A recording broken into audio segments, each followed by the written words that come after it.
Beleza. Aí você só me confirmem se a tela vai aparecer e aí alguém me dá um ok aqui quando tiver certinho. Tá aparecendo. Tá aparecendo? Tá.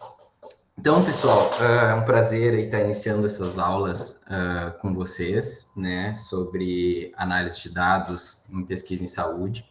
Tá? Vão ser 7 aulas, mas a gente vou mostrar certinho para vocês aí como é que vai funcionar. Nessa primeira aula, então, a nossa ideia é trabalhar com R e RStudio, que a gente vai ver agora do que se trata, né, e o que é cada uma dessas coisas.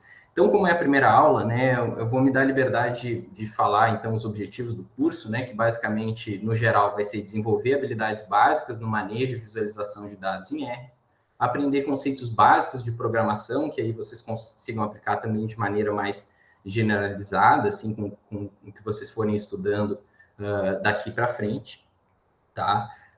E também introduzir conceitos e rotinas de análise de dados em saúde, que nem o Ives comentou. Então, uma breve apresentação, o Ives já falou um pouquinho quem eu sou, a maioria de vocês já me conhece, eu sou psicólogo, então, eu sou mestrando em Psiquiatria e Ciências do Comportamento, integrante do grupo de pesquisa ALAIS, e dentro da pesquisa, né, eu trabalho aí com várias áreas, né, psiquiatria de precisão, aprendizado de máquina, transtorno bipolar e suicídio. E a logística do curso, então, ele vai ser realizado em 7 aulas virtuais, no Google Meet, a princípio, né? A não ser que a gente troque de plataforma para os próximos encontros. Sempre vai ser segunda às 19 horas, e a duração média das aulas vai ser 45 minutos. Em geral, menos do que isso não vai ser, talvez passe um pouquinho algumas das aulas, tá? Mas a gente vai tentar se ater esse tempo. E os materiais do curso vão estar nesse site aí que vocês vão conseguir acessar, e depois eu mando também no grupo do WhatsApp do grupo. E não, sem problema, vocês conseguem acessar. Então, o conteúdo de hoje é o que é o R, por que usar o R, uma visão geral do RStudio, comandos básicos do R, vetores, data frames, funções, pacotes e ajuda. E são vários termos, alguns talvez vocês não tenham tanta familiaridade, mas a gente vai ver agora que não são tão complexos assim quanto os nomes às vezes acabam fazendo parecer, né? Então, todos os materiais vão estar no site do curso, tanto os slides quanto os códigos que eu usei para gerar os slides, quanto scripts também para cada uma das aulas para vocês acompanharem, caso queiram, né? E também vai ter links com materiais sugeridos aí de livros, né, e páginas que podem auxiliar vocês aí no aprendizado de R e análise de dados. E se algo não estiver funcionando no site, eu peço que vocês me enviem um e-mail, tá? Que eu vou tentar corrigir o mais rápido possível. Então, o cronograma das aulas do curso vai ser RStudio, nessa primeira aula hoje, manipulação de dados na segunda, visualização na terceira, análise descritiva na quarta, inferência estatística na quinta, depois modelos de regressão e a gente finaliza com uma aula ali de tópicos avançados para iniciar o interesse de vocês ali por alguns outros temas, tá? Lembrando, então, que todas as aulas são às 19 horas, tá? Nas segundas. Então, a primeira coisa que eu queria discutir com vocês é por que aprender análise quantitativa de dados, tá? Porque a gente precisa ter alguma motivação, né? Alguma razão do porquê que a gente quer aprender isso, né? Senão fica muito difícil, né? Aprender sem um porquê. Eu trouxe 2 motivos principais para vocês. O primeiro é que vocês vão ler pesquisa quantitativa, né? Então, assim, tanto no que diz respeito à interpretação dos dados, né? Vocês vão ter que saber ler um paper, né? E saber o que está acontecendo ali no que diz respeito à análise de dados, né? A que rotinas eles fizeram. E também para conseguir avaliar esse paper, se, por exemplo, os insights ou o que os autores estão discutindo num determinado paper faz sentido, né? Eles podem estar afirmando as coisas que eles afirmam baseado no que eles fizeram de análise, por exemplo, né? E o outro motivo é que vocês podem acabar fazendo, né, as próprias pesquisas de vocês, né? Quem está na pós-graduação e até quem está na iniciação científica também, né? Então, o processo de análise, né, ele vai ser essencial, né? Quando vocês estiverem trabalhando com dados, não estiverem fazendo necessariamente só uma revisão sistemática, né? Porque propriamente quando vocês vão também trabalhar com meta-análise, vocês também vão acabar trabalhando também com análise quantitativa, né? E também para saber comunicar os dados de vocês, né? Então, saber fazer uma boa visualização, né? Saber qual que é o resultado principal de uma determinada análise que vocês estão fazendo, né? Então, tudo isso é importante.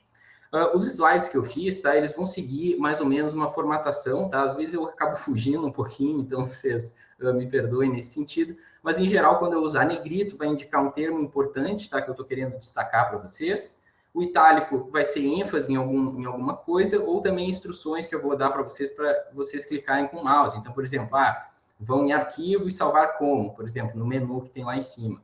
Daí vocês vão ver que isso vai estar em itálico, né? Instruções como essa. O que tiver em azul, assim, código, vai representar código em R, que vocês podem, porventura, digitar, ou teclas para realizar ações. Então, por exemplo, pressione Ctrl P para abrir a janela de imprimir, né, no computador de vocês, né? Um exemplo.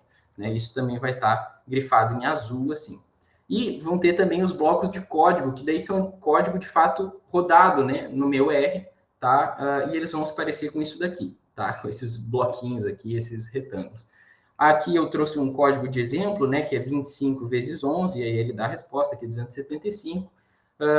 E sempre essas linhas aqui dentro dos blocos que começam com uma cerquilha, um jogo da velha, né, indicam um comentário e o R não interpreta isso, é só para a gente saber o que está acontecendo ali no código, tá, pessoal? E aí, então, vamos entrar no R, de fato, né? Por que usar o R? O R ele é uma linguagem de programação, tá? Uma linguagem de programação é basicamente, em termos assim mais simples de a gente explicar, um conjunto de comandos que a gente consegue ir fazendo, né? Como se fosse uma receita, né? Que a gente consegue chegar num determinado resultado baseado numa combinação aí de comandos, né? É diferente de um programa, por exemplo, que a gente vai clicando, né, nos diferentes botões, né, para realizar as ações. Então, o R é uma linguagem de programação que foi construída por estatísticos, né, para estatísticos, né, tem muito esse bordão aí. E vamos supor que vocês já tenham domínio no Excel, por exemplo, no SPSS, Stata, SAS, para fazer análise de dados, por que vocês usariam o R, né? Ou vocês podem também não ter domínio de nenhum desses programas, mas por que aprender o R é importante, né? O R é gratuito, então não precisa de licença nenhuma para a gente usar, né? E muitos desses programas a gente sabe que tem licenças extremamente caras, né? Por exemplo. O R tem uma grande comunidade para pacotes e suporte, a gente vai ver aí para frente o que são pacotes, né? E na questão do suporte, né, que existem muitos fóruns de discussão, muito material online sobre a linguagem, né? Então fica muito fácil também de a gente conseguir juntar recursos aí para estar aprendendo, para estar tirando dúvidas, para estar tentando resolver os erros que porventura a gente encontre no meio do caminho, aprendendo. Então, tudo isso acaba se juntando, né, num grande bolo que faz o R ser algo interessante de se aprender, né? O R consegue trabalhar com praticamente qualquer formato de dado. Então, por exemplo, vocês têm aí um arquivo de neuroimagem super diferente. Provavelmente alguém já desenvolveu um pacote, né? Que a gente vai ver ali para frente para ler esse tipo de dado, por exemplo. O R facilita o processo de replicação e reprodutibilidade. Então, como eu falei para vocês, né? Em geral, quando a gente programa, a gente faz como se fosse uma receita de bolo, assim, com várias instruções para estar fazendo o que a gente quer, né? Ou para atingir o objetivo que a gente quer. Quando a gente salva um arquivo com essa receitinha de bolo, com os vários comandos do R, a gente consegue passar para outra pessoa, essa pessoa vai rodar lá no R do computador dela, e ela, muito provavelmente, vai conseguir chegar aí nos mesmos resultados, né? E aí isso é muito bom, né? Porque na pesquisa a gente sempre quer coisas que sejam replicáveis, né? Então isso é um fator também que conta bastante. O R é uma linguagem, então isso acaba trazendo uma versatilidade, né? É capaz de fazer quase tudo com uma linguagem de programação, tal qual os slides e o site do curso foram feitos em R também. E R é parecido com outras linguagens de programação. Então, se porventura vocês se interessarem em aprender outras linguagens, né, como por exemplo Python, Julia, né, vocês vão ter uma curva de aprendizado aí muito facilitada nesse sentido. Então, entendendo, né, o porquê que é interessante, que é uma linguagem de programação para a gente fazer estatística, o RStudio ele é um programa, tá? Um ambiente de desenvolvimento integrado, que a gente chama, que é basicamente um programa que vai facilitar esse nosso contato, né, essa nossa interação com o R, né, do R conosco.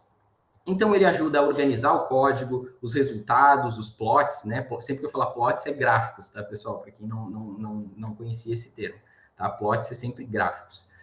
Autocompletar e destacar código, o RStudio ajuda também, ajuda a visualizar os dados e os objetos, que a gente vai ver logo mais o que é um objeto. habilitar a integração de código em R com documentos em Quarto e R Markdown, que são tecnologias que permitem a gente fazer artigos, livros, apresentações, relatórios, websites e blogs, né, no R. Então, ajuda bastante assim, o RStudio nessa interação com a linguagem, né? E aí, a primeira coisa que eu acho que seria interessante a gente fazer é se familiarizar com a interface do RStudio, que é onde a gente vai interagir com o R, né, com a linguagem do R. Então, eu sugiro aí que quem já tem o R instalado, tá? Depois vai ter um guia, né, no site ensinando como é que instala o R e o RStudio, para quem não instalou ainda, para as próximas aulas. E a gente vai abrir o RStudio em arquivo, novo arquivo e RScript. Então, vou fazer isso no meu. O meu tem inglês, tá, pessoal? Mas acho que não vai ter tantas diferenças, né? Eu vou vir aqui em arquivo, novo arquivo e RScript, tá? E aí, aberto esse novo script aqui, esse RScript, que é basicamente a nossa receita de bolo que eu comentei com vocês, a gente vai ter 4 quadrantes principais aqui, tá? Dentro dessa interface do RStudio. Aqui na esquerda superior, a gente vai ter o editor, que é basicamente onde a gente vai escrever a grande parte dos nossos comandos, tá? Que é onde vai ficar, onde a gente vai criar a nossa receita, né, de comandos ali para dar as instruções, para o R fazer o que a gente quiser, né? Então, o editor é onde a gente vai criar as nossas receitas e salvar no nosso computador, né? E a gente vai seguir fazendo esse script a partir do editor. O console é basicamente o motor, o coração, né, do R, é onde o R de fato fica, tá? O R é basicamente essa setinha aqui, esse sinal de maior aqui, de maior que, né?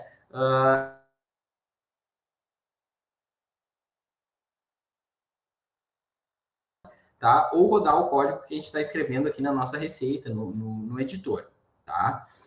O ambiente é onde vai ficar os nossos objetos, tá? Então, por exemplo, dados que a gente carregar para dentro do R, resultados de análises que a gente salvar em algum objeto vão ficar aqui no nosso ambiente, plots a gente pode salvar também num objeto e vai aparecer aqui no nosso ambiente. Então, vai ficar uma lista das várias coisas que a gente carregou ou armazenou dentro do R, aqui nesse ambiente, aqui na direita superior. E na direita inferior aqui é um quadrante mais multitarefa, né, onde vai ter uma aba aqui de arquivos para a gente acessar os arquivos do nosso computador, de plots, né, gráficos, para gerenciar os pacotes do R, né, e também uma aba de ajuda quando a gente pede a documentação, um auxílio, né, para algum determinado comando do R, vai aparecer nesse quadrante aqui de baixo.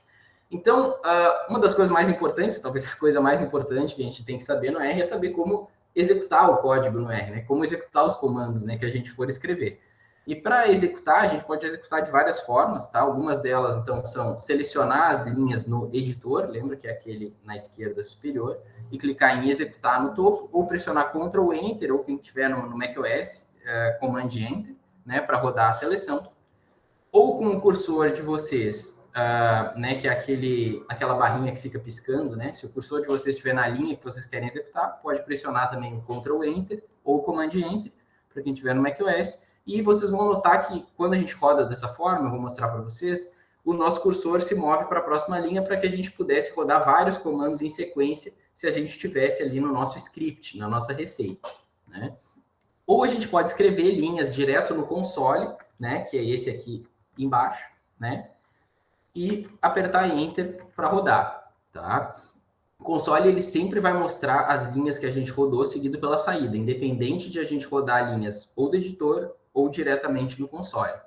Então, para exemplificar um pouco isso, né, a gente pode usar o R como uma calculadora simples, assim, né, porque esse é uma linguagem que pode fazer computação estatística, né, deve conseguir fazer continha, né. Então, no console, a gente vai digitar, pessoal, 111 mais 222 mais 333 e pressionar Enter para ver o que acontece, tá? Então, eu vou... Vocês me desculpem aqui que eu vou só aumentar um pouquinho a fonte aqui para ficar melhor de vocês visualizarem. Tá. Aí eu vou digitar aqui no meu console 111 mais 222 mais 333 e apertar Enter. Vocês podem ver, então, que o R me responde aqui, né, 666, o resultado dessa minha soma, né?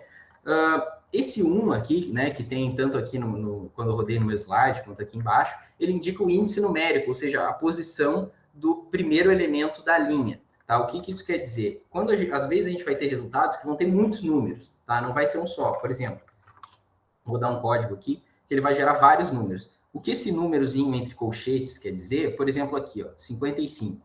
Quer dizer que o primeiro número aqui que aparece, o primeiro elemento que aparece aqui na linha, é o número na posição 55. Tá? Então, esse 104 aqui, se a gente contar 1, 2, 3, 4, 5, 6, ele vai ser o elemento aqui de posição 55. Tá? E esse, o 122, é o elemento de posição 73 e por isso. Só que, nesse caso, a gente tem só um elemento, então ele nos diz que é a primeira posição. Então, é simplesmente isso, tá? Que esse 1 significa, não precisam encucar com ele. Então, agora, né, que a gente já rodou um código no console, a gente pode rodar um no editor. Então, a gente, no nosso documento em branco ali, que a gente abriu no nosso editor, a gente vai digitar SQRT 81, né, SQRT, abre parênteses, 81, fecha parênteses, e clicar executar ou pressionar Ctrl Enter ou Command Enter no macOS. Tá? Então, vou vir aqui no meu editor, digitar SQRT 81, e vou clicar Ctrl Enter aqui no meu computador. Tá? Vocês podem ver que o código foi rodado aqui no console, nos disse qual a linha que a gente rodou e nos deu o resultado aqui que é 9. Tá? Essa função, tá? Já vou adicionar então um nome novo para vocês, né? SQRT, ela nos retorna a raiz quadrada, então, de um número. Tá? Então, SQRT é um exemplo de função. Função, pessoal, é basicamente, tá, um comando em que a gente vai entregar algum valor para a função, para o comando, e o comando vai fazer algum processamento, alguma transformação e nos retornar alguma coisa. Tá? Nesse caso, ele nos retorna a raiz quadrada do número. Tá? Então, a gente colocou 81 ali, ele nos retornou 9.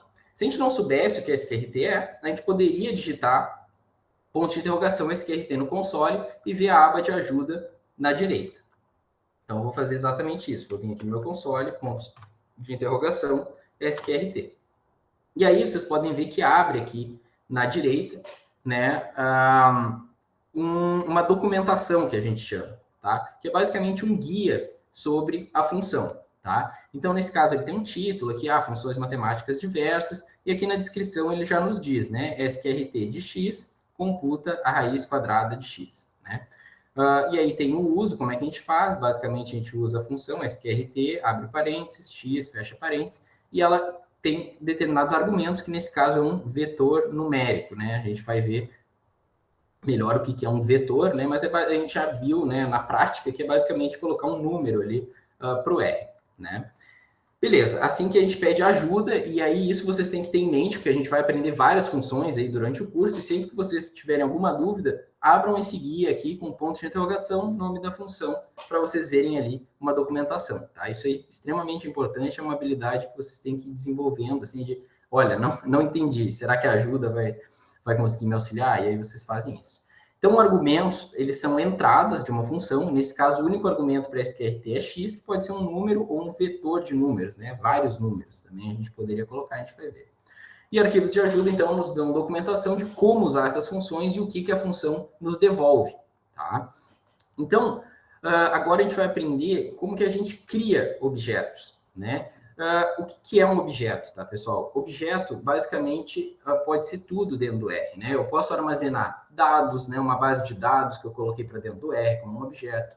Posso criar funções e armazenar no objeto. As saídas, né, de resultados de análise que eu fiz, eu posso armazenar dentro de um objeto, entre outras coisas, tá? Então, basicamente, tudo pode ser um objeto dentro do R. E a criação do objeto pode ser feita usando o que a gente chama de operador de atribuição, que é esse sinalzinho aqui, que parece uma setinha para a esquerda, né? Mas é um sinal de menor e um hífen, tá, pessoal? É basicamente isso. E aí a gente pode simplesmente colocar um nome para esse meu objeto, usar o operador de atribuição e colocar um valor. Por exemplo, 144 aqui nesse objeto de nome novo objeto. E aí os operadores, eles são tipo funções, tá? Porque eles fazem um valor interagir, né, com o operador. E eles parecem símbolos, né, como nesse caso uma setinha, mas geralmente eles ficam entre o que a gente chama de argumentos. Né? ao invés de ter os parentes, né, como na função sqrt que a gente viu anteriormente. Então, a gente pode fazer contas matemáticas com vários operadores, né? Por exemplo, a conta que a gente fez ali no console antes era com um operador de adição, né? Mas a gente tem outros, né? Tem o hífen para subtração, o asterisco para multiplicação, a barra para divisão, o circunflexo para potenciação e dois sinais de porcentagem para o módulo, né? Que é o que a gente chama de resto da divisão, né? Então, tem vários operadores. E a gente pode chamar esses objetos que a gente criar basicamente pelo nome deles, né? Então, a gente atribuiu ali o valor de 144 para o novo objeto. Se a gente simplesmente rodar, né, o nome desse objeto, o R vai nos cuspir aqui qual que é o valor desse objeto que a gente criou. Algumas dicas, tá, rápidas para a gente nomear objetos. Não pode iniciar com números, tá? Nomes de objetos, em geral, não é. Eu sugiro que vocês usem nomes em letra minúscula, porque facilita para a gente ficar escrevendo e reescrevendo o nome várias vezes. Sugiro usar ponto ou underscore para vocês dividirem as palavras quando for um nome composto, assim. Usar nomes informativos, então não usar nomes tipo A, B, C, assim, sem nenhuma relação com o conteúdo, né? E evitem o uso de caracteres especiais, porque o R aceita alguns, não aceita outros, então é melhor evitar todos, assim, para vocês evitar complicações, tá? E como que a gente usa esses objetos, né? Então, a gente pode simplesmente tratar o nome desse objeto como se fosse os valores que tem dentro dele. Então, por exemplo, a gente tem esse objeto aqui que vale 144, né? Se eu somar o novo objeto com 10, dá 154. Se eu somar novo objeto com novo objeto, dá 288. A raiz quadrada do novo objeto dá 12, por aí vai, tá? Então, a gente pode simplesmente usar como nome dele. Então, eu vou criar aqui no meu script o nosso novo objeto, tá? Vou rodar aqui com Ctrl Enter e vocês podem ver aqui que no meu ambiente, né, aqui na direita superior, apareceu então o meu novo objeto com valor de 144 e eu posso fazer aí contas com ele. Por exemplo, novo objeto vezes 2. A gente pode ver aqui no console que foi rodado, então, e deu o valor de 288, né? 144 vezes 2, basicamente. Beleza. Dado isso, a gente entendeu o que é um objeto, como que a gente armazena um valor dentro de um objeto, e a gente pode, além de criar esses objetos mais simples, criar vetores, né? O vetor é basicamente, pessoal, um conceito bem simples, é uma série de elementos. Então, por exemplo, vários números é um vetor de números, tá? Então, a gente pode criar um vetor dentro do R usando a função C, que significa combinar ou concatenar, tá? Esse C vem disso, né? De combine or concatenate, em inglês, né? E aí a gente pode fazer da mesma forma, ter um nome aqui para o objeto, operador de atribuição, e aí colocar a função C, e dentro da função C, aqui entre parênteses, colocar separado por vírgulas os elementos desse vetor, que nesse caso é 4, 9, 16, 25 e 36, certo? E atribuindo um nome já existente, sobrescreve esse objeto. O que eu quero dizer com isso, tá? A gente tem esse novo objeto que tem um valor de 144. Se eu criar esse novo objeto lá com o valor de 4, 9, 16,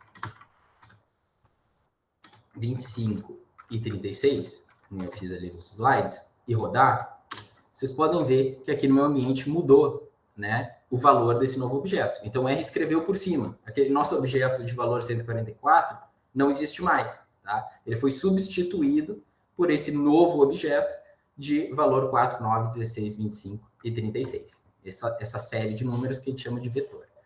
Então, a gente pode usar um vetor como argumento para várias funções, né? Então, aqui nos slides eu trouxe uns exemplos. A gente pode chamar, por exemplo, a função de raiz quadrada para esse novo objeto, né? E aí ele vai me dar a raiz quadrada de cada um desses valores aqui do meu vetor. Então, raiz quadrada de 4, 2, de 9, 3, por aí vai.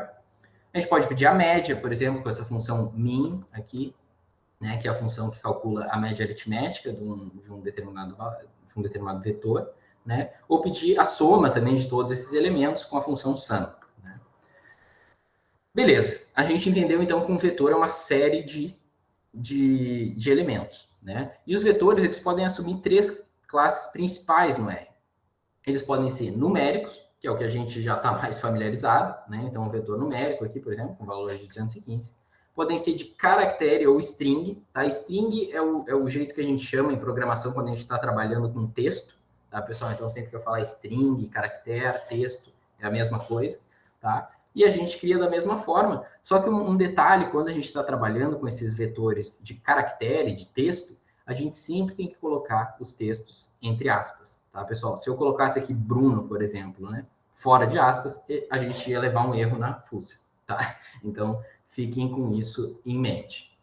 Ou valores, ou vetores, né, lógicos, né, que basicamente assumem dois valores, true e false, verdadeiro ou falso, né? E a gente pode fazer uma analogia aí com as variáveis dicotômicas, né, que ou são uma coisa ou são outra, né? Os vetores lógicos são que nem as variáveis binárias ou dicotômicas, né?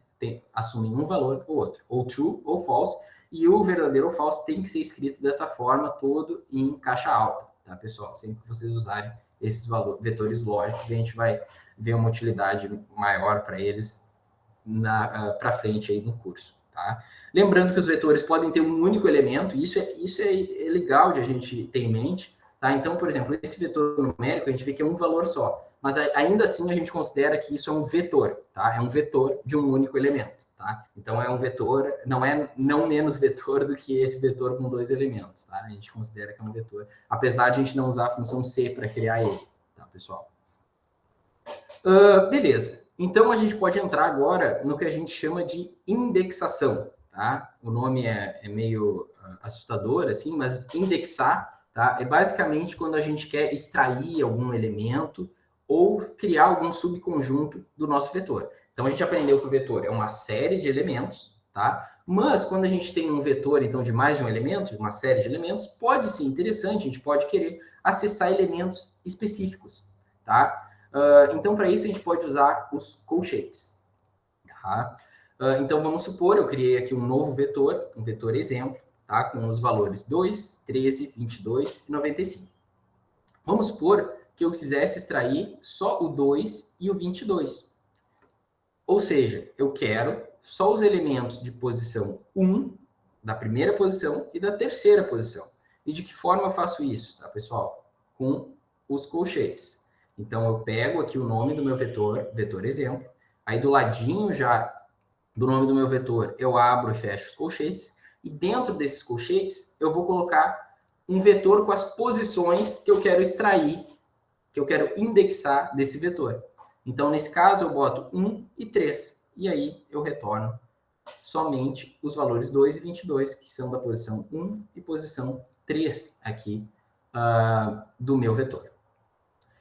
Posso ter também um vetor de caractere que eu queira indexar, então eu tenho aqui um vetor de animais, né? Gato, cachorro, vaca, zebra, gorila, avestruz e cabra. E vamos supor que eu quisesse o terceiro, o quarto e o quinto elemento. Nesse caso, eu usei aqui uma sintaxe um pouquinho diferente. Usei meus colchetes e aqui dentro eu botei 3, 2 pontos, 5, tá? E peguei aqui o terceiro, quarto e quinto elemento.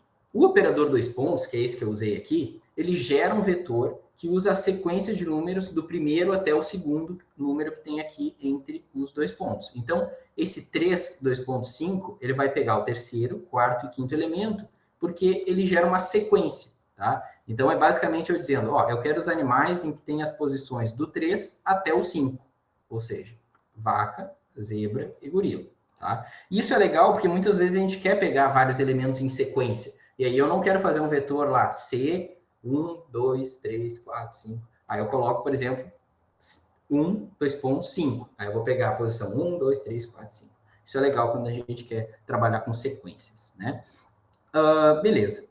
E aí eu posso também usar um único valor aqui, né? Aqui dentro, como por exemplo aqui, onde eu extraí apenas o melhor amigo do homem, né? Que é o cachorro, que está na segunda posição aqui nesse meu vetor de animais. Então, usei animais, abre colchetes, 2, fecha colchetes.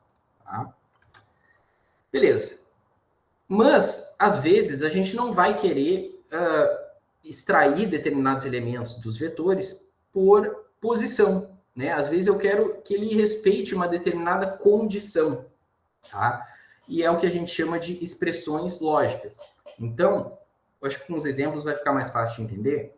Vamos supor que eu quisesse apenas os elementos de valor maior que 15. O meu vetor tem 2, o 13, o 22 e o 95, tá? Então, o que a gente faria aqui seria o seguinte: a gente vai usar o nome do nosso vetor, e aí entre colchetes, que é o que a gente usa para criar esse subconjunto, extrair os elementos, eu vou colocar a minha condição, né? Que é, eu quero, então, só os elementos onde o vetor exemplo tenha o valor maior do que 15. E aí, vocês podem ver que o R me retorna só o 22 e o 95, tá? Ou, por exemplo, quero só os que têm valor menor ou igual a 13. E aí, a mesma coisa. O nome do vetor, abre colchetes, fecha colchetes, e dentro a gente bota a expressão.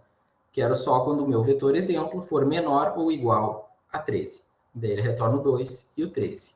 Tá? Existem vários outros operadores lógicos, então tem o igual, né? Tem o não é igual a, né? A gente não chama de diferente na programação, isso eu estranhava no início quando aprendi essas coisas, porque não é diferente, né? Não é igual a. Maior que, maior ou igual, menor, menor ou igual, esses todos são operadores lógicos da matemática, né? E tem o in também, que vai ter um exemplo agora no próximo slide, mas é usado para checar se é igual a um de vários valores. Tá? A gente vai ficar mais claro no próximo slide agora. A gente pode combinar expressões lógicas. Então, por exemplo, a gente tem três expressões, né, operadores de combinação, né, que a gente pode usar principais. Seria o e, ou seja, se eu tenho duas condições, eu quero só valores que sejam maiores que 10 e pares, por exemplo. E aí, se eu quero que as duas condições sejam respeitadas, eu posso usar um e. O ou eu posso usar quando uma das duas pode ser respeitada e a outra não, ou quando as duas são respeitadas, né? Então, pelo menos uma condição precisa ser respeitada. Ou o exclamação, ele inverte uma condição. Então, eu vou querer só o que não respeita a minha condição. É basicamente isso. Então, vamos ver os exemplos aqui. Vamos supor que eu quisesse, aqui naquele meu vetor, né, que a gente sabe que tem valor de 2, 13, 22 e 95, eu quisesse só os que têm valor maior que 5 e menor que 15.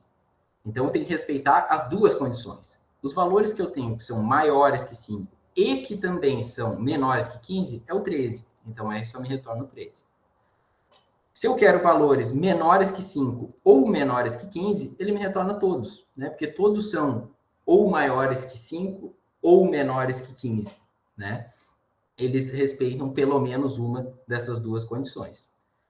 Aqui, né, um exemplo do in que eu falei para vocês, eu quero todos os elementos que são iguais a algum número de 1 até 15, né? Então, eu pego aqui do meu vetor, quando o valor do vetor exemplo é algum valor entre 1 a 15, né? Então, seria aqui ou 1, ou 2, ou 3, ou 4, ou 5, até 15, né? Nesse caso, ele retorna 2 e 13.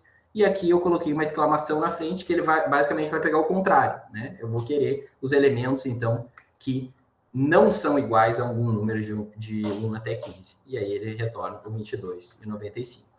Então, agora, a gente vai dar uma olhadinha em outra estrutura de dados, tá? Que aí eu acho que até é de mais interesse para nós, mas é importante a gente entender esses vetores, que é os data frames. Tá? Os data frames, o conceito mais simples assim de a gente entender é uma tabela, né?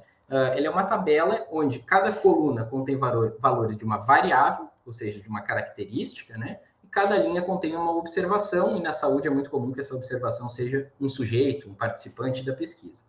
Então, essa estrutura de dados é a mais comum em saúde disparado, tá, pessoal? Então, eu trouxe aqui um exemplo. Basicamente, a gente já viu várias tabelas desse tipo, né, no Excel da vida. E aí, aqui eu queria que vocês se atentassem, né, que a gente tem, então, colunas que se referem a variáveis. Então, a gente tem coluna ano, estado civil, idade, raça, renda, partido, religião, denominação, horas de TV assistidas por dia. E a gente tem as observações. Então, cada linha aqui dessa tabela, eu marquei uma em roxo aqui, é um sujeito. Então, por exemplo, eu tenho esse sujeito aqui, que que foi coletado no ano de 2000, os dados dele, que ele é casado, tem 49 anos, cor de pele branca, se negou a responder sobre a renda, é fortemente republicano, segundo as políticas norte-americanas, ele é protestante da Igreja Metodista Unida e assiste 2 horas de TV em média por dia. Tá? Então, basicamente, as colunas indicam uma característica de todas as minhas observações, de todos os meus sujeitos, e cada linha se refere a um sujeito, né, específico. Então, toda coluna possui um nome, que nem a gente viu aqui. toda coluna possui valores do mesmo tipo. E isso é importante, pessoal. Então, vamos ver aqui, por exemplo, a idade. A gente sabe que em toda essa coluna de idade, a gente tem valores que são numéricos. Então, a gente pode fazer o paralelo já com o vetor que a gente acabou de ver. Basicamente, essa coluna da idade é um vetor numérico, né? A raça aqui é um vetor de string, ou seja, um vetor de caractere, um vetor de texto, né? Então, e todos os valores aqui nessa minha coluna vão ter o mesmo tipo, tá? Eu não vou ter aqui, por exemplo, na idade, um valor que está escrito 55 por extenso, por exemplo, como texto, né? Se tiver, é um erro de codificação, né? Então, toda coluna sempre vai possuir valores do mesmo tipo. E cada coluna deve conter o mesmo número de linha dos dados. Então, todos os sujeitos aqui vão ter dados do ano em que foi coletado, do estado civil, idade, raça, renda, partido, todos vão ter essas características aqui coletadas, tá? Alguns a gente vê que tem NA, que é quando a gente não tem um valor disponível, né? Mas todos têm um valor preenchendo aqui essa tabela. E cada linha deve conter o mesmo número de colunas de dados, tá? Então, basicamente, é uma tabela, tá? Quadradinha, onde as linhas são os sujeitos, né, em geral, quando a gente estuda saúde, e as colunas são as variáveis. Então, como a gente cria um data frame, tá, no R?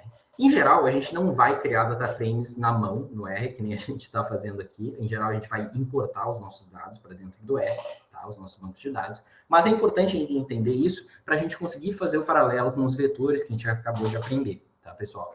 Então, no R, a gente cria um data frame com essa função DataFrame, tá? A gente abre o parênteses, ele está fechado aqui embaixo, tá? Esse código é um pouquinho maior do que vocês viram até então, mas basicamente a sintaxe é a gente coloca o nome da variável, né?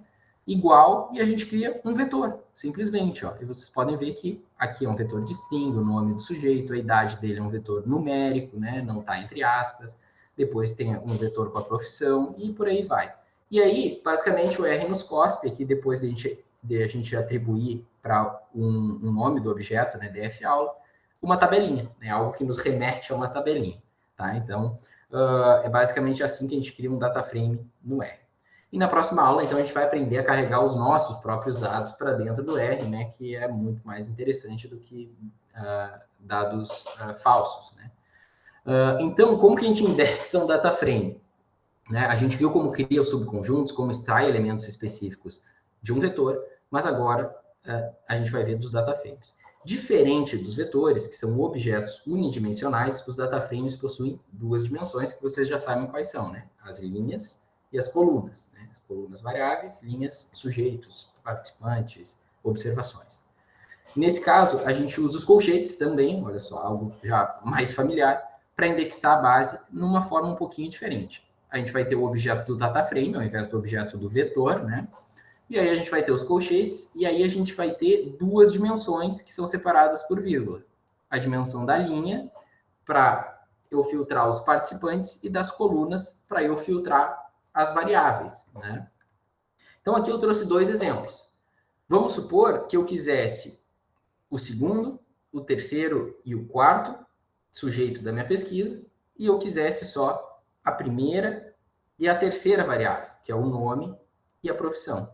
Nesse caso, eu pintei aqui basicamente o que esse nosso código extrai, né? Então, 2.4 é uma sequência do 2 até o 4, 2, 3 e 4. Então, ele vai pegar aqui os dados do Marcos, do Pedro e do José, que são a segunda, terceira e quarta observação, e as variáveis 1 e 3, que é o nome, a primeira, e a terceira profissão. E aí a gente pode ver que o nosso data frame aqui vem com o nome, profissão, só desses três sujeitos. Já essa da direita tem uma coisinha um pouquinho diferente que é super importante a gente saber, que vamos supor que eu quisesse os dados aqui do Bruno e do José, que é o primeiro participante e o quarto participante. Nesse caso, eu pedi aqui, antes da minha vírgula, né, na dimensão da linha, o primeiro e o quarto participante. Mas eu deixei em branco aqui a minha dimensão da coluna.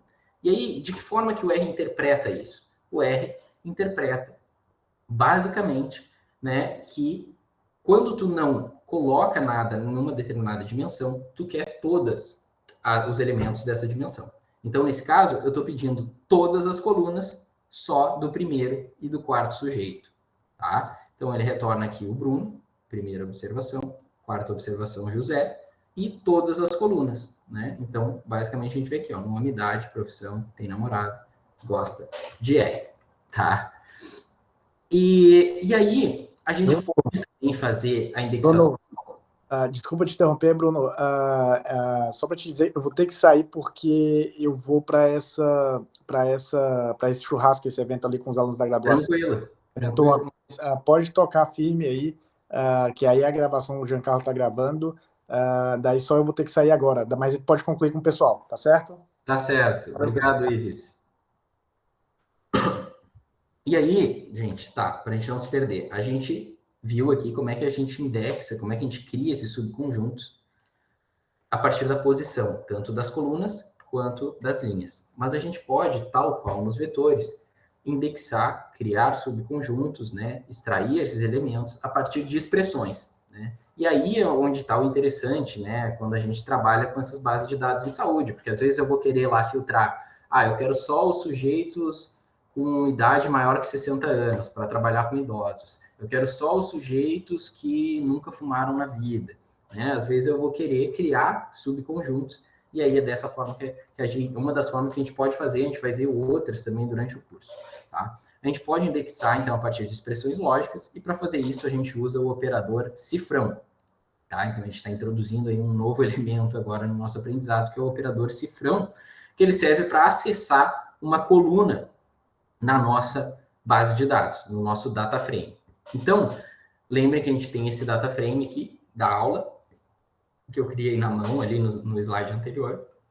E aí, vamos supor que eu quisesse, tá, somente os sujeitos que têm namorada, tá? Então, o que eu posso fazer aqui é basicamente colocar o nome do meu data frame, abrir e fechar os colchetes, que é a forma como a gente extrai elementos aqui, coloco o nome do meu data frame, o cifrão que a gente aprendeu para acessar uma determinada coluna da base de dados do data frame, coloca o nome da coluna, que é tem namorada, e usa um operador aqui para criar uma condição, né? Eu falei para vocês ali que esse é o operador igual, né? Igual a, que a gente bota dois sinais de igual, e o valor que eu quero é sim. Então, eu quero apenas os sujeitos que têm namorada.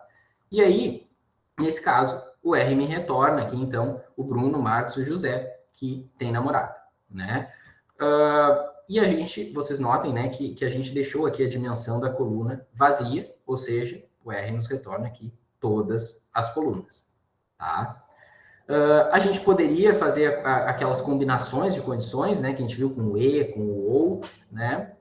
Então aqui eu tenho duas condições, né? Eu uso o meu data frame, pego os colchetes, coloco aqui então o data frame, cifrão para acessar uma coluna, gosta de R, igual a não, então eu quero sujeitos que não gostam de R, mas também, né, os sujeitos que têm uma idade maior do que 21. Então, boto aqui o nome do meu data frame, cifrão para acessar a coluna idade, maior do que 21. E deixo a dimensão da coluna em branco, porque eu quero seguir com todas as colunas no meu data frame, tá? Então, basicamente, é essa forma como a gente consegue também indexar a partir de condições, né, os data frames, as tabelas, né?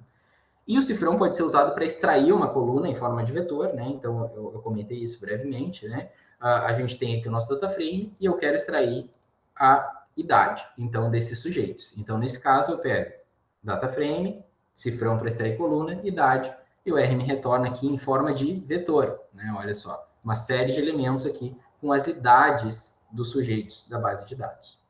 E eu poderia aplicar uma função, né? A função da média aritmética, por exemplo, para pegar a idade, então, de todos esses sujeitos, e a gente sabe, então, que a idade é 21,5. Tá? Beleza. A gente já está finalizando, tá, pessoal?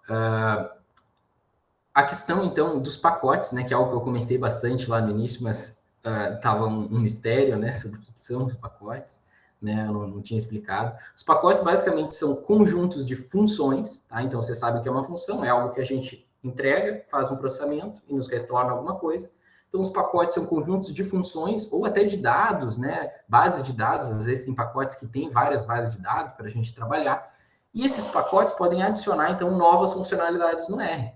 Né? Então, por exemplo, vão ter pacotes específicos para algumas análises de machine learning, por exemplo, ou para algumas análises de meta-análise. né? Então, existem pacotes específicos e de nicho também para várias demandas diferentes, né? E esses pacotes podem ser tanto feitos pelos desenvolvedores do R, quanto pela própria comunidade, né? E aí é onde está a riqueza do R, né? Então, quando alguém tem um problema e vê que não tem uma solução em determinado pacote, muitas vezes a pessoa, né, com conhecimento, tendo o conhecimento necessário, cria um pacote, então, para conseguir resolver esse problema, né, que não tinha solução no R antes, né? Então, a gente tem milhares, né, literalmente, assim, muitos milhares de pacotes aí no R.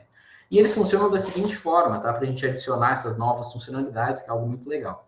A gente instala uma vez, né? Então eu quis fazer um paralelo com uma lâmpada, né? Que a gente instala lá no teto, né? Uma vez, mas a gente pode usar várias vezes com um interruptor, né? A gente não vai lá e conecta a lâmpada toda vez que a gente quer usar uma lâmpada. Então a gente pode instalar com esse comando aqui, com essa função install packages, e a gente coloca entre aspas, né? Como uma string, o nome do pacote que a gente quer instalar, e carrega o pacote, né? Quando a gente quiser usar o pacote, library, e aí entre parênteses o nome do pacote, né? Não precisa ser entre aspas daí, porque o pacote já está instalado no teu R, tá? Então, esse paralelo acho que é muito interessante a gente entender. Então, a gente sempre vai instalar uma vez só um pacote, não precisa ficar instalando toda vez que for usar, mas a gente usa o library aqui para carregar um determinado pacote. Bruno, posso perguntar uma coisa sobre isso? Já tô acabando, aí a gente abre para as perguntas. Beleza. É a Tauana? Yes. Tá. Então, uma das tarefas, né, que eu vou pedir para vocês, que vocês façam, até porque vai ser necessário para a tarefa de casa, é instalar o pacote dados, tá? O pacote dados, ele disponibiliza várias bases de dados para a gente aprender, tá? E a melhor parte é que eles são traduzidos para português, tá? Então, isso dá uma animada, né? Porque a gente vê lá as coisas escritas em português e, às vezes, tudo escrito em inglês, assim, acaba nos desbundando um pouco, né? E aí, o pacote, então, ele pode ser instalado com a função install packages, tá? Como eu mostrei ali anteriormente. Então, install.packages, abre e fecha parênteses, né? E o argumento é o nome do pacote que a gente quer instalar como uma string. Então, assim, né? Entre aspas, dados. E a gente pode carregar com a função library para usar os dados disponibilizados. Tem vários dados, tá? Dentro desse pacote de dados. Um deles é essa base de dados de filmes da Pixar, tá? Que tem algumas colunas, tá? Que tem 5 colunas especificadamente. Que tem a coluna filme, que tem o nome do filme, basicamente, a coluna orçamento, a coluna bilheteria dos Estados Unidos e Canadá, né? Quanto que conseguiu fazer de dinheiro lá nos Estados Unidos e Canadá, bilheteria em outros países e bilheteria mundial, tá? Então tem essas 5 colunas aqui. É uma base legal que tem dentro desse pacote, tem várias outras, a gente pode explorar aí para frente. E basicamente o que eu deixo de tarefa de casa para vocês é que vocês deem uma olhada no site do curso, que eu vou mandar lá no grupo do WhatsApp, mando agora no chat também do Google Meet, que vocês criem um vetor de 1 a 25 e armazenem numa variável de nome sequência, tá? Vocês podem tentar colar do slide, né? Não tem problema, podem consultar os slides, os materiais, né? Inclusive, acho importante que vocês façam isso. Lembrem-se do operador 2 pontos, né? Que eu expliquei. Criem um vetor de caractere de 2 elementos com o nome de vocês e o último nome de vocês, tá? Então, vai ser um vetor de string de 2 elementos, tá? Vocês já devem estar conseguindo, talvez, mentalizar isso na cabeça. E, depois de criado esse vetor, que vocês extraiam o sobrenome de vocês, então, pela posição, usando os colchetes. O último exercício, né, que talvez seja um pouquinho mais complexo, que vocês peguem essa base, né, esse data frame Pixar bilheteria, da base do pacote de dados, e extraiam apenas os filmes que tiveram orçamento menor que 100 milhões de dólares. Tá? Lembrem-se, então, do cifrão, né? Vocês vão ter que usar o cifrão para esse exercício, vão ter que usar o menor, né? Que é um operador aqui, vão ter que usar os colchetes, né? E vão ter que usar a função library também para carregar o pacote de dados e pegar aqui essa base Pixar bilheteria. Aí uma dica que o Ives, né, sugeriu de a gente comentar nessa aula é que o ChatGPT, então, ele pode ajudar vocês na aprendizagem de programação, ele pode responder perguntas, tem funcionalidades aí no sentido de solucionar alguns problemas, né, que vocês podem ter de erro de sintaxe, por exemplo. E tem um pacote chamado GPT Studio para auxiliar nos códigos, gramáticas, documentos, ou para comentar até os comandos de vocês, né? E essa é uma extensão aqui para o RStudio, tá? Eu não acho isso tão relevante assim, tá? Mas eu achei legal a gente colocar também, porque quem conseguir achar uma utilidade maior aí também para o pacote pode estar usando aí no seu dia a dia, tá? Mas era mais ou menos isso que eu tinha para ver com vocês hoje, tá? Então eu vou abrir brevemente para as perguntas. Eu sei que a gente já se passou um pouco do tempo, então quem puder ficar e tiver interesse de perguntar alguma coisa ou conversar sobre também, eu estou disponível aí. E eu vou parar de compartilhar agora a tela para a gente conversar um pouco. Beleza. Valeu, Lucas. Então, gente, basicamente as tarefas vão estar lá nos slides, no site, tá? Para que eu sei que vocês podem não ter conseguido, obviamente não conseguiram captar, né? Ali guardar na cabeça, mas eu vou mandar depois o link do site e eu queria abrir para perguntas, então, né? Se alguém tem algum comentário, alguma dúvida até, pode ser assim, né? Que a gente possa conseguir esclarecer agora, tá? Mas é isso. Então. Cara, ótima aula, Bruno. Só quero te dar os parabéns aí e dizer que lâmpada, na minha época, a gente instalava várias vezes, porque ela queimava, né? Eu sei que da época da lâmpada de LED aí, mas, cara, parabéns. Muito obrigado aí. Aprendi pra caramba e agora vai, ué. Agora vai. Eu tenho uma dúvida, então. Na última vez que eu fiz a atualização do R, o meu primeiro chunk são os libraries. E aí ele não rodou. Ele exigiu que eu instalasse todos os pacotes novamente. Eu não sabia nenhuma função para isso, nenhum comando. Acabei instalando manualmente, fazem 2 semanas isso. Eu não lembro disso ter acontecido em outras vezes, em outras atualizações. Como eu devo proceder? Por favor, às vezes, quando a gente atualiza, eu falei ali, né, que instalar pacotes a gente instala uma vez só, tá? Mas às vezes, quando a gente atualiza o R, tá?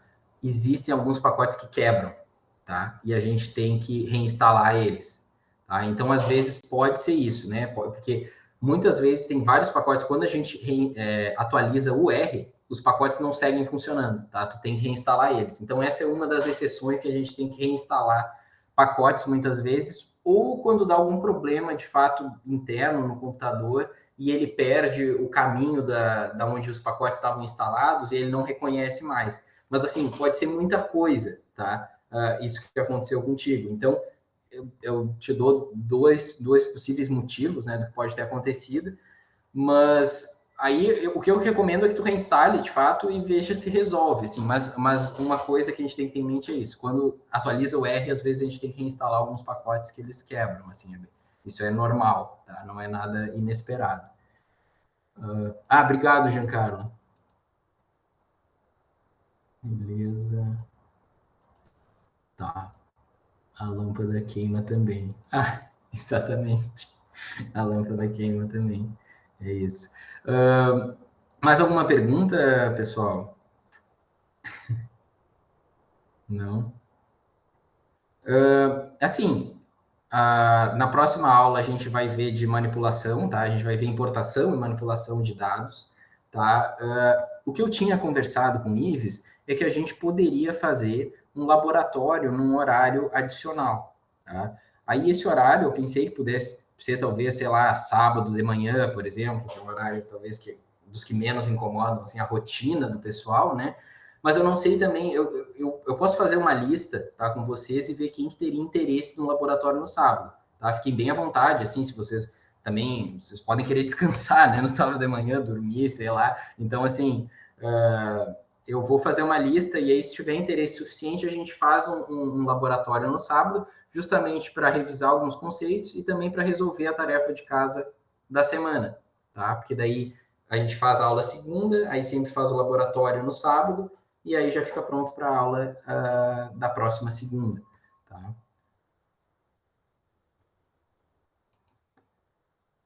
Para renomear uma variável em todo script. Olha, isso não seria um comando. O que eu te sugeriria tu fazer é tu usar a ferramenta de buscar e substituir. Tá? Eu não sei. Posso te chamar depois tu me ajuda? Claro, com certeza. Mas aí nem é um comando R, é um comando do próprio editor ali para a gente buscar e substituir. Tá. Ah, então é simples, eu acho. Mas tá. é bem mais simples, talvez, do que você está imaginando. Tá, vou tentar.